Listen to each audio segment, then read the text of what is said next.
Welcome to Tour the Twilight Saga's preview of Port Angeles, Washington, site number 2 of Tour the Twilight Saga Book 1, The Olympic Peninsula. Port Angeles, point 2 on this map, is approximately a 2.5-hour drive from Seattle's airport, point 1, and only a 1-hour drive from Forks, point 3.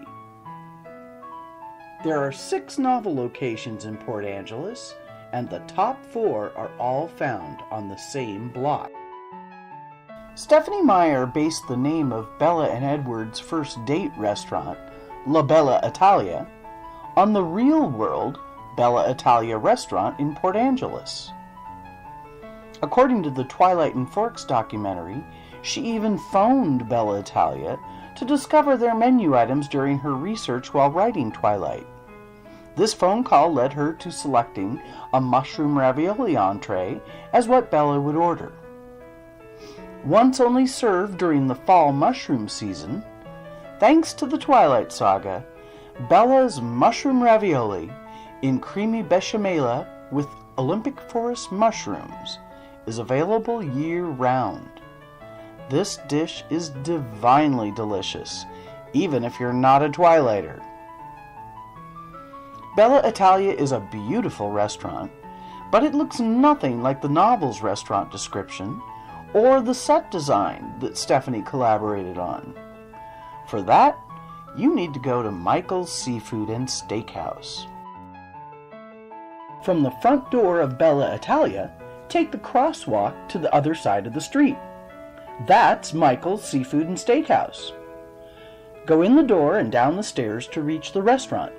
Turn right and you'll find the private booths that Edward requested. Matt and Carol of Arkansas thoroughly enjoyed their Emmett and Rosalie date night at Michael's and highly recommend both the ambiance and the food.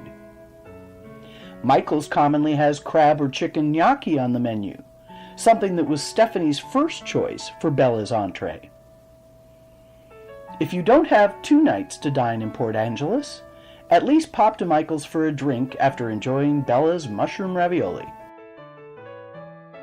No Port Angeles bookstore fits the novel's description of where Bella shopped, or looks anything like the movie's exterior film site.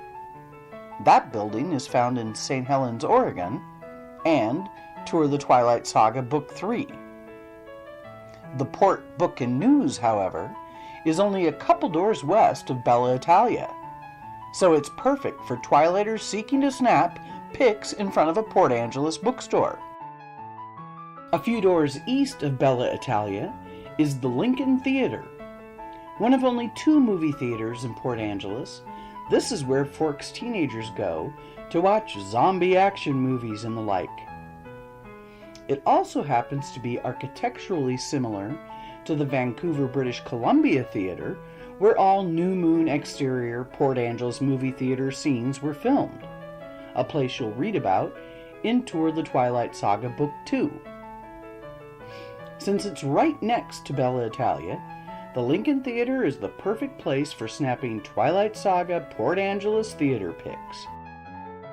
The big department store in Port Angeles, where Jessica and Angela shopped for prom dresses, was Gottschalk's department store.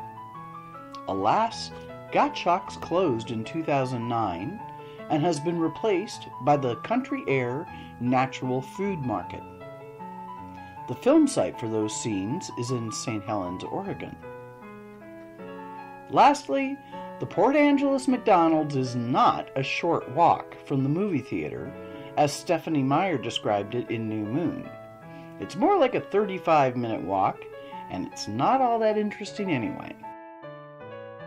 As for the Port Angeles Alley, where Bella was stalked by 4 men in Twilight, and the parking lot where Edward came to her rescue, these places don't exist in Port Angeles, though their film sites are in St. Helens, Oregon.